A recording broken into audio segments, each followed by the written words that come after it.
Today, we begin the journey of Advent by exploring the meaning of the first candle in the Advent wreath. The first candle, which is purple, symbolizes hope. It's sometimes called the prophecy candle, symbolizing the prophets, especially Isaiah, who foretold the birth of Christ.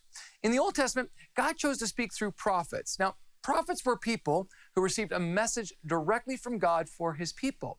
But they were also called seers because they could see, spiritually speaking, as God gave them insight. Prophets were like lights in the darkness, illuminating what was really happening and what God was really doing about it. And the majority of these prophecies were an encouragement to turn back to God and that one day God would send a deliverer.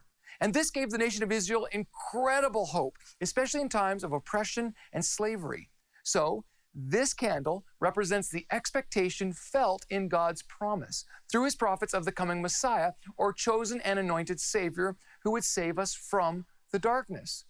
Unfortunately, this was interpreted by the leaders of Israel as meaning that one day a political leader would come who would establish an earthly kingdom and restore power to them.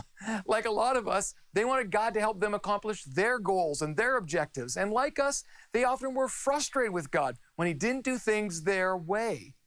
But God was doing something far greater than the alleviation of their temporary external problems.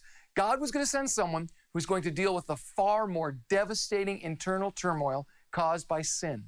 And we've all experienced this turmoil. It's the darkness of loneliness, injustice, unforgiveness, bitterness, sorrow, and much more. It's that emptiness that you feel when you experience pain in the world and you know that it's not supposed to be this way.